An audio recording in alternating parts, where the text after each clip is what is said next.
नमस्ते मित्रों, मेरा नाम है राकेश कोटड़िया। जैसा कि आप जानते हो कि मैं टीचर हूँ और 10 साल से मुझे ध्यान प्रक्रिया का अनुभव है। तो मैं वेद पढ़ता हूँ, पुराण पढ़ता हूँ, उपनिषद पढ़ता हूँ और साथ में मेरे गुरु जो मुझे मार्गदर्शन देते हैं उसके हिसाब से मैं ध्यान प्रक्रिया करता हूँ और जो कुछ भी मुझे अनुभव आता है वो मैं इस चैनल के माध्यम से शेयर करता हूँ। तो सब लोग पूछते हैं कि कुंडलिनी शक्ति क्या है, कुंडलिनी शक्ति जागृत होती है तो कैसा महसूस होता है, कुंडलिनी शक्ति सच में होती है या नहीं, आज्ञा चक्र क्या होता है, आज्ञा चक्र कहाँ पे होता है।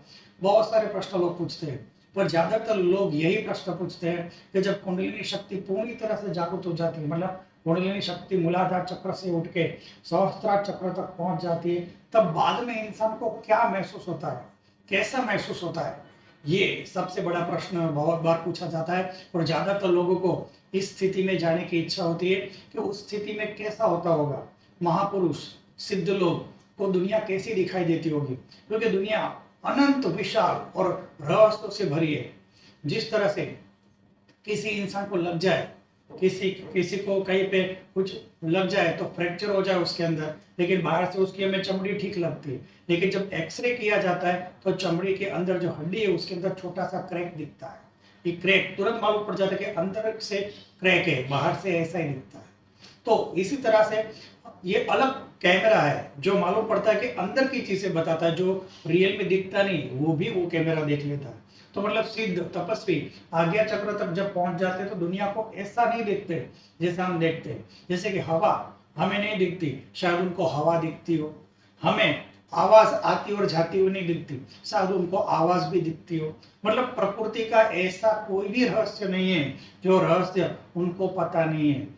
ऊर्जाएं कैसे आती है, ऊर्जाएं कैसे जाती है, ठंडी गर्मी वो देख सकते हैं, शायद वो आवाज भी देख सकते हो। तो मतलब प्रकृति में जो कुछ भी हो रहा है हमें 90% हमें कुछ नहीं पता, सिर्फ 10% जो हमारे 5 इंद्रिय है, जो आंखें है, नाक है, जीभ है, कान है, शरीर का टच है, ये 5 इंद्रियों से ही हमारा ज्ञान प्राप्त होता है। और ये 5 इंद्रियों की कुछ सीमाएं, ये सीमाओं के अंदर रह के हम ज्ञान प्राप्त करते हैं। लेकिन ब्रह्मांड तो अविश्वसनीय, रहस्यमय और अनंत फैला हुआ है। तो ये आंख, बुद्धि, मन, ये सब हमें ठीक से, तो हमारी ये 5 इंद्रिया जो आंख है, कान है, नाक है, ये पूरी तरह से ब्रह्मांड को नहीं समझ सकते।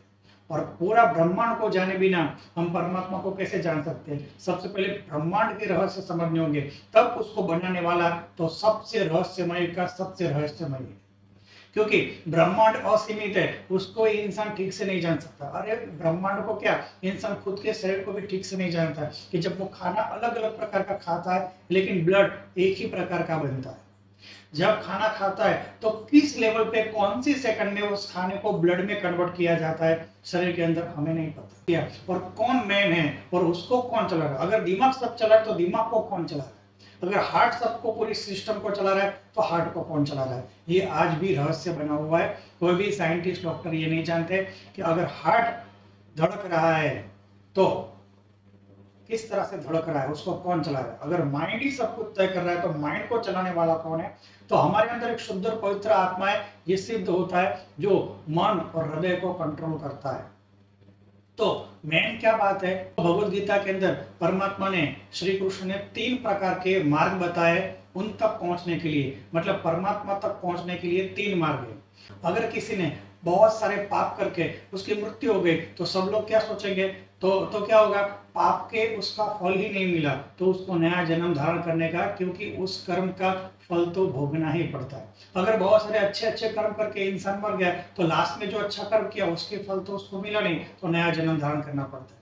मतलब जब तक आप कर्म करते रहोगे सतत नया जन्म धारण करना पड़ता है। तो मतलब मुक्ति संभव ही नहीं, क्योंकि जो कर्म को भोगने के लिए नया जन्म धारण करते हैं उस जन्म धारण करने के लिए पिछले जन्म के कर्म भोग लिए, अब इस जन्म में फिर से नए कर्म करेंगे, बैठे तो नहीं रहेंगे। अब जब नया जन्म करेंगे तो लास्ट में कुछ ना कुछ अच्छा या बुरा बचेगा, फिर से नया जन्म धारण करना पड़ेगा। क्यों, तो पिछले जन्म के कर्म को भोगने के लिए। इस तरह से हमारे ऊपर हिमालय जितने पहाड़ों का कर्म का बोझ है।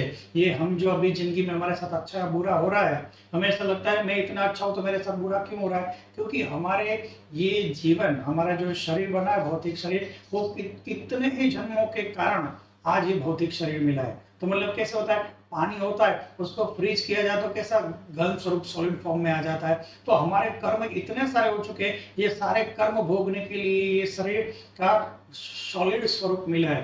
तो उस पानी किस तरह से सॉलिड स्वरूप बर्फ में आ जाता है, इस तरह कर्म का जब घनीकरण होता है, जब कर्म शक्तिशाली हो जाए तब शरीर का रूप धारण करते हैं। तो हमारा शरीर मिला ही पिछले जन्मों के कर्म को भोगने के लिए, और हम क्या करते हैं, पिछले जन्म के कर्म तो भोगते हैं और इस जन्म में नए कर्म खड़े कर लेते हैं। तो ये तो विष चक्र हुआ, इसमें से कभी कोई बाहर निकल ही नहीं सकता। तो इसलिए श्री कृष्ण ने 3 रास्ते बताए कि अगर आपके कर्म शून्य हो जाते, जब आपके कर्म जब शून्य हो जाते हैं और मन जब शून्य की स्थिति में आ जाता है, तब मोक्ष है, तब इस चक्र में से, जन्म मरण के चक्र में से निकलता है, तब इंसान को मोक्ष मिलता है। वरना कोई इंसान मरा और मोक्ष में गया, ऐसा नहीं हो सकता। क्योंकि भगवत गीता पढ़ोगे तो रहस्यों से भरपूर बुक है, इसके अंदर इतने रहस्य भरे हैं कि आप बात ही मत पूछो। हम सब लोग जो सोचते हैं ऐसा कुछ भी नहीं है। अगर आपको उच्च प्रकार के रहस्य जानने हो और ऐसा जीवन का कोई भी प्रश्न हो, ऐसा नहीं कि इस देश में क्या हो रहा है, उस देश में क्या हो रहा है, वो नहीं। अगर आपके जीवन में कुछ भी समस्या हो, जीवन से रिलेटेड समस्या हो, तो आपको वो प्रश्न के जवाब भगवत गीता में मिलेंगे और 100% मिलेंगे। तो कहने का मतलब, जीवन से रिलेटेड सारे प्रश्नों के जवाब अर्जुन ने कृष्ण को पूछ लिए और श्री कृष्ण ने उनके जवाब दे दिए। तो यही बता रहा हूं कि मरने के बाद इंसान को हमेशा जन्म ही मिलता है। तो फिर मोक्ष, जीवन मरण के चक्र में से बाहर निकल के परमात्मा तक जाने का मोक्ष किस तरह से मिलता है, वो जीते जी ही मिलेगा। मरने के बाद हमेशा जन्म होता है। जिंदा रहते हुए उस परमात्मा की स्थिति को प्राप्त करना होता है जिसको मोक्ष कहा गया है। मोक्ष मरने के बाद नहीं, जिंदा रहने के तक। क्योंकि जिंदा रहते हुए हमें कर्म शून्य की अवस्था और मन की शून्य की अवस्था आनी चाहिए, तब जाके मोक्ष की स्थिति आती है। तब जन्म मरण के लिए कोई नए कर्म ही नहीं बचते। जब नया कर्म ही नहीं बचा है तो फिर नया जन्म धारण करने का कोई मतलब नहीं, और नया जन्म नहीं मिल रहा है तो कहाँ जाएगा, जहां से आए हैं परमात्मा के धाम में से परमात्मा तक जाते हैं। तो फिर किस तरह से किया जाए, तो 3 रास्ते बताए गए भगवत गीता के अंदर। पहला है कर्मयोग। सारे कर्म करते रहो, लेकिन उसकी फल की इच्छा मत रखो। जैसे हम फल की इच्छा रखते हैं, कर्म बंध जाता है। ये बहुत फेमस श्लोक है ना, कर्मण्येव अधिकारस्ते मा फलेषु कदाचन मा कर्म फल हेतुर्भुर्म मा तु संगस्त कर्मणि। तो ये श्लोक क्यों है, कर्म करो और कर्म की फल की इच्छा मत रखो। तो ये तो वर्ल्ड फेमस वाक्य है भगवत गीता के अंदर, कृष्ण जी ने बताया हुआ है।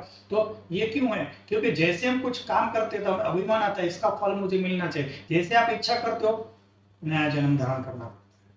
तो क्या सारे कर्म करते थे, क्योंकि जिंदा है तो कर्म किए बिना तो रह नहीं सकते। कुछ ना कुछ खाएंगे, कुछ ना कुछ पिएंगे, कुछ ना कुछ बोलेंगे, कुछ ना कुछ सुनेंगे, सब कर्म करेंगे। लेकिन कर्म करने के बाद उस फल की इच्छा प्राप्त नहीं करनी है। अगर आपको इच्छा ही नहीं है तो फिर आपको उस कर्म का फल परमात्मा को मिल जाता है, और परमात्मा कभी बचते ही नहीं किसी कर्म के।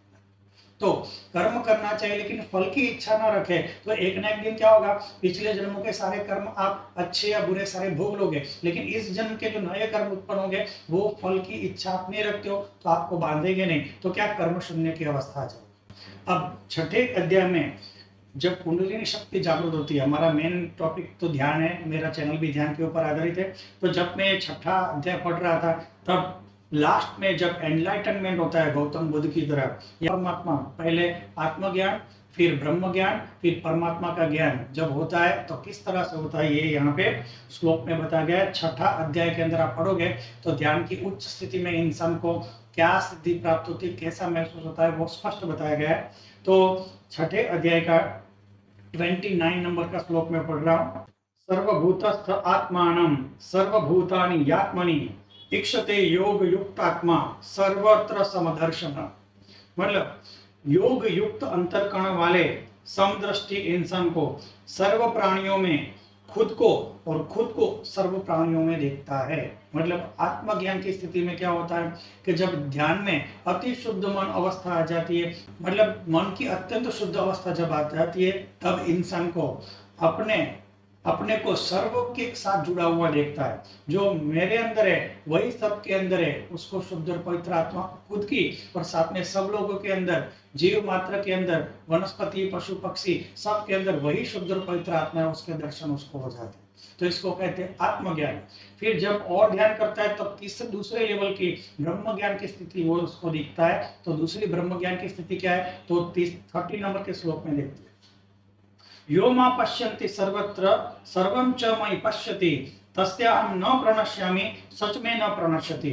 मतलब जो मनुष्य मुझे हर जगह देखता है और मेरे अंदर सब कुछ देखता है, उसके लिए मैं अदृश्य नहीं हूं और वो मेरे लिए अदृश्य नहीं है। मतलब वो ऐसा बताते हैं कि जो अपने अंदर पूरी दुनिया को देखता है और दुनिया को अपने अंदर देखता है, जो अपने अंदर पूरी दुनिया को देखता है, दुनिया के अंदर अपने आप को देखता है, ब्रह्म ज्ञान की स्थिति आती है। पूरा ब्रह्मांड उसको अपने ही अंदर दिख जाता है, उसको ब्रह्म ज्ञान की स्थिति कहते हैं। सर्वभूतम स्थितम यो मा भजत्येकत्वमास्थितः सर्वथा सर्वनोपि स योगी मयि वर्तते। तो ये श्लोक के अंदर एकमय स्थिति आ जाती है जिसको योगी आश्रय करके रहते हैं और उसके द्वारा मुझे मेरा भजन करते हैं और सर्व प्रकार से मुझ में ही रहते हैं। मतलब जो पूरा ब्रह्मांड मुझसे जुड़ा हुआ दिखता है और मैं पूरे ब्रह्मांड से जुड़ा हुआ दिखता हूँ, पूरा ब्रह्मांड मुझे अपने अंदर दिखता है और मुझको मतलब मैं जो ध्यान कर रहा हूँ वो और पूरा ब्रह्मांड जो मेरे अंदर है वो दोनों मिलकर परमात्मा के अंदर स्थित है। ऐसा सत्य ज्ञान उस इंसान को हो जाता है, तब परमात्मा प्राप्त हो जाते हैं। मतलब सबसे पहले आत्मज्ञान में क्या कि जो मुझ में है वही सबके अंदर शुद्ध और पवित्र आत्मा है, आत्मज्ञान। फिर मैं सबके साथ जुड़ा हुआ हूँ और सब मेरे साथ जुड़े हुए हैं, पूरे ब्रह्मांड मुझसे जुड़ा हुआ और मैं ब्रह्मांड से जुड़ा हुआ हूँ। मतलब सब कुछ मेरे अंदर व्याप्त है, मेरे साथ जुड़ा हुआ है, तब उसको ब्रह्म ज्ञान की स्थिति कहते हैं। और जो मैं सबके साथ जुड़ा हूँ, सब मेरे साथ जुड़े हुए हैं, सब मेरे अंदर मेरे हृदय में स्थित है और सब मुझसे जुड़े हुए हैं, तो ये सब मैं और ब्रह्मांड, ब्रह्मांड मुझसे जुड़ा हुआ, मैं ब्रह्मांड से जुड़ा हुआ, ये दोनों मिलके एक परम तत्व परमात्मा से जुड़े हुए, वो परमात्मा की स्थिति की प्राप्ति की कंडीशन होती है। यही परम तत्व की प्राप्ति की स्थिति होती है कि सब कुछ परमात्मा में जुड़ा हुआ है। तो जो मुझ में है वही पूरे ब्रह्मांड में है, जो ब्रह्मांड में है वही मुझ में है और मैं और पूरा ब्रह्मांड परमात्मा के अंदर जुड़े हुए हैं। मतलब ऐसा कुछ भी नहीं जो परमात्मा से नहीं जुड़ा हुआ है। हमारे अज्ञान के कारण में लगता है कि हम परमात्मा से नहीं जुड़े हैं, पूरा ब्रह्मांड परमात्मा से नहीं जुड़ा हुआ है और हम दोनों परमात्मा से नहीं जुड़े हुए, लेकिन पूरा ब्रह्मांड में और सब कुछ परमात्मा से जुड़े हुए, ऐसा स्पष्ट दृश्य, ऐसा स्पष्ट अनुभव उस योगी को आ जाता है। उसको कहते हैं कुंडलिनी शक्ति की समाधि की उच्च अवस्था, ब्रह्मलीन संत कहा जाता है। परमात्मा को प्राप्त किए हुए ऐसे संत को कहा जाता है। जैसे बहुत सारी जगह है जहाँ पे ऐसे संत की समाधि होती है जो वर्षों वर्षों तपस्या करके अपना प्राण प्रतिष्ठा उस जगह पे करके गए। वहां जाके हमें ध्यान करना चाहिए, उनसे प्रार्थना करनी चाहिए कि आपको जो स्थिति प्राप्त हुई हो ऐसी स्थिति मुझे भी प्राप्त हो। ऐसी प्रार्थना करके उनके साथ ध्यान प्रक्रिया सीखनी चाहिए। उनकी कृपा होती है तो आपके जीवन में ऐसे सच्चे सद्गुरु मिलते हैं जो आपके प्रश्नों का समाधान करते हैं। जब आप ध्यान करते हो तो परमात्मा के आज्ञा चक्र तक पहुंच जाते हो, तब आप आज्ञा चक्र तक पहुंच जाते हो और सतत राह देखना। जैसे साईं बाबा ने कहा ना कि श्रद्धा और सबूरी, सतत एक ध्यान के अंदर, एक मंत्र के अंदर, एक देवता के अंदर, एक गुरु के अंदर ज्ञान स्थित हो जाए तो आज्ञा चक्र तक पहुंच जाता है और परमात्मा सातवें चक्र से हमारे साथ कनेक्ट करके मन बुद्धि को अत्यंत शुद्ध अवस्था में ले जाते हैं। तब इंसान का जीवन का कल्याण हो जाता है। अगर आपको ऐसी वीडियो चाहिए तो जरूर सब्सक्राइब कर सकते हैं। साथ में अगर आपको कमेंट क्वेश्चन पूछना हो तो कमेंट में पूछ सकते हो और अगर प्राइवेट क्वेश्चन पूछना हो तो चैनल के साइड में ज्वाइन बटन है, उसको टच करोगे तो मेरे साथ जुड़ जाओगे। उसमें जीमेल मिलेगा तो आप मुझे प्राइवेट में क्वेश्चन भी पूछ सकते हो। सुनने के लिए थैंक यू। जय गुरुदेव, जय गुरुदेव, जय गुरुदेव।